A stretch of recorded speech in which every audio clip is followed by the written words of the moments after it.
Hello, I'm Mark Thornton. Welcome to another episode of Minor Issues Podcast. The Fed has now increased its interest rate to above 5%. That also means that the Fed is paying banks 5% on its $3 trillion of reserves, or about $150 billion in interest. And despite the regional bank debacle and all the problems in the economy, very little discussion has been on this minor issue of the Fed paying interest on bank reserves. It's become, and it really always has been, a big issue of monetary policy. Reserves are funds held against contingencies, and banks naturally hold a lot of money against bad loans and against people coming in and withdrawing their deposits. Of course, what we've seen lately is runs on banks. Banks not having enough reserves to meet withdrawals. And of course, a lot of that has to do with the fact that they lent money during the Fed's more than decade-long policy of zero interest rates, so that all rates in the economy, including mortgage rates, bond rates, etc., were very low. But now that they've raised rates, that puts banks in quite a bind. Today, banks are not required to hold any reserves. So while historically reserve requirements might have been 10% or 5% of deposits mandated to be held on reserves, today there's zero required reserves. So all reserves today are paid about 5%. So that's $3 trillion of reserves earning banks about $150 billion in interest. Now, of course, when we discuss the Fed, monetary policy, and the internal structures of the Fed, it all seems like a lot of unnecessary complications. A kind of gigantic Rube Goldberg machine of unnecessary complications to achieve a very simple result. But in this case, it's a system. It's a Rube Goldberg machine system that doesn't work, that doesn't get the job done. Most Austrians agree with the idea that banks should hold 100% of all of their demand deposits or checkable deposits on reserve in the bank. Some Austrians believe that the legal system should enforce this requirement just as it does on warehouses of goods. Other Austrians believe that market competition in banking or free banking would lead to this result of 100% of all deposits being held in reserve and available for withdrawal. Now, the great benefit of this policy, whether by law or through market competition, is that it would virtually eliminate bank runs of the type we're seeing today. Bank runs would be isolated only to criminal or fraudulent banks and would be few and far between. A second problem that this would eliminate is the basic banking problem of borrowing short-term in the form of demand deposits and lending long-term in the form of things like mortgages. A third thing that it would at least improve is that depositors who wish to have access to their funds but also wanted to earn an interest rate would be forced to basically put their money in money market mutual funds or something like that, so that losses would be borne directly by the depositors themselves. So the system would require no regulation whatsoever. It would not require the Federal Reserve or any of the other federal financial regulators. Indeed, with this system combined with a gold standard, there would be no need for monetary policy by the government at all. So this would solve a lot of problems, and it would take the decision-making from a few government bureaucrats at the Fed, the federal government, and sweep their powers away and rest that same power and authority in the individual decision-making of 200 million Americans on a daily basis, deciding what bank to put their funds into, whether to put them in demand deposits or possibly long-term certificates of deposit, bonds, or money market mutual funds, whether or not to have access to their funds directly and make basic small fees, or put their funds at risk longer term. This is the Human Action Podcast, where we debunk economic, political, and cultural myths of days. Here's your host, Dr. Bob Murphy.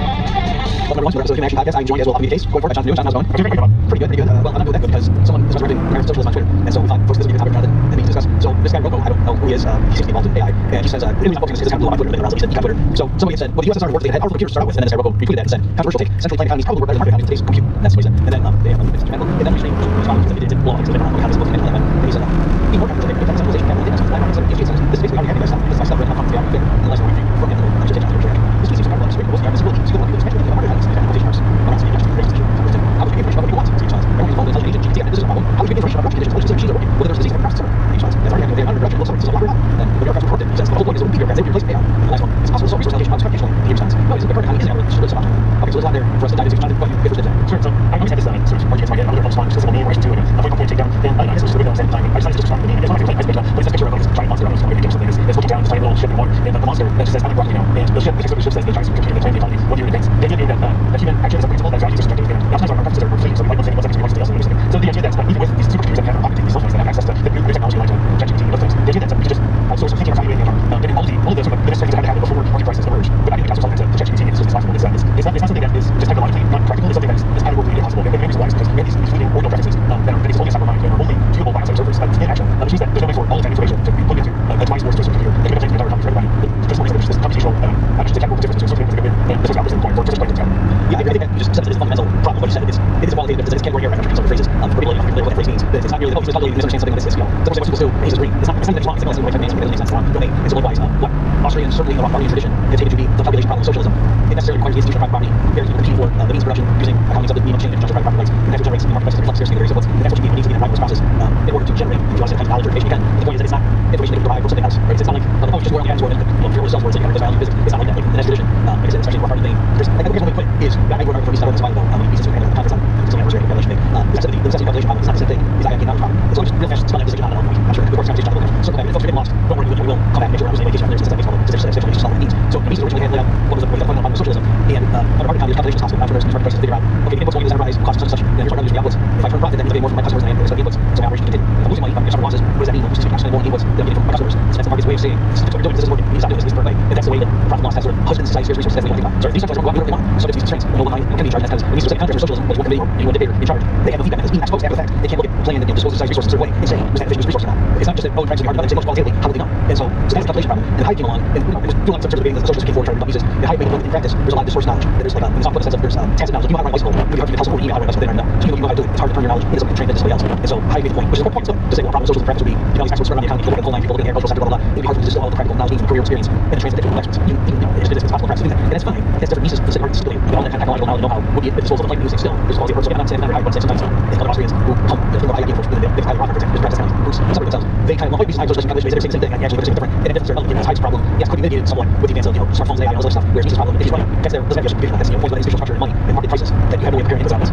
So one thing out here is that Mises' argument is not necessarily the highest argument about knowledge. It's also very, very different from typical critiques of socialist education provide for people. So the most common critique of socialism is that they don't understand human nature. They don't, when we have this problem, we take out trash. So everybody's saying everybody's have the same, ration of goods that they consume. What is the best way to invent the next really productive machine or something? What is the best way to do dirty jobs, taking out trash? What is the best way to commit years of their life studying how to do brain surgery effectively? So that's what common criticism of socialism does here. And what's important is that Mises' criticism that's based on the lack of calculation, it assumes what socialists say will happen. It assumes that or it exists above what socialists say will happen, which is actually change. So once we have socialism going, this new socialist man, human nature self-change, where everybody is the same, everybody cares about their comrades. And what Mises' argument shows is that even in that case, even if you give the socialists that argument, say, sure, human nature self-change will be socialism, Mises' argument still won't be able to come to direction, will still produce the wrong things. Even if the same framework is made up of a bunch of inputs, even if everybody has great intentions and just care about doing the great jobs, the hard jobs, they still won't be able to use resources in the best way possible, simply because there might be that ability to calculate, to anticipate profit and loss. Yeah, great point, John. So again, let me just say a different word there. Some people may not heard this historically. Karl Marx was the first person to suggest socialism, specifically that idea around for a long time. In the 1800s, the conservatives, they pushed back against the notion of socialism, and they think they say you're ignoring human nature, the communist formula for each great disease, like Jonathan was saying. Some guys 3 times as productive, learn, wait a minute, if regardless of my effort in the workplace, how much effort is produced compared to my comrades, if my family just gets paid, in terms of goods at the end of each week, based on like how many kids we have, or our requirements are, whatever, and not based on how much I produce, then maybe after a while, I'm not going to be here to work and reach 3 times as much stuff as much as I care to, right? So that was a simple argument that the conservative types make to say why we don't need to market economy, that's private property, that's incentives. But then saying the socialist economy response is to say, oh, we agree with you that right now looking around the world as it is today, we're in a world that is dog-eat-dog world capitalism, where you're sort of forced to be grasping and greedy, otherwise you die. And that's what happens when a cage animal or something in the stage of no. If you stop people, if you move from birth, which basically would be not a socialist commonwealth, then you would be free, so your activities would flourish, you would find yourself in nature, full potential, you would have hard morning, and maybe you philosophy in the afternoon, and you go fly to Mars in the factory, because you realize that you can philosophy all day, and it would be fine. And that would be great, yes, some people know that generators will probably shifts and things, that's what they said, and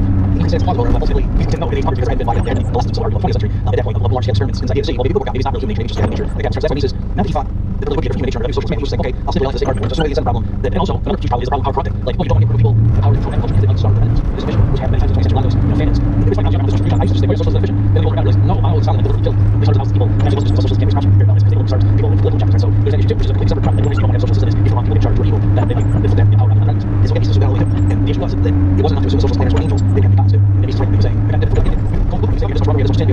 labor at this very scale levels, distributed across the Jews, 50 tails where we're located right now, Tuesday in the state, so I don't have to live on all that stuff, and I can plan, and use our resources, you're not basing factories in Iowa, they have another waste capitalism, we're talking jobs, people something, most of them watch TV, because unemployment, we have another base market economy, and still, full employment, factories are next, basic stuff out, and then when we send people to this houses, and we work this big formula, this with telescopes, we build new factories and locations to this houses, and we say, was that good use of resources or not? And the point is, how do you even begin to answer that question? Like, sure, you could say, don't make a bunch of food poisonous, like that's no brainer, don't make a bunch of hamburgers that are wrong, okay, but should you make more hamburgers that are good and nutritious, taste good, or make more carbs, and also don't blow up your key, right? So even if you stipulate you make things that people want, there's trade-offs involved, and the point is, we start to comprehend the problem involved, that's what it's called the population problem, and again, to say, well, gee, this sounds impossible, he said, well, no, the way private market economies tackle that problem is because they use money and private property means of production.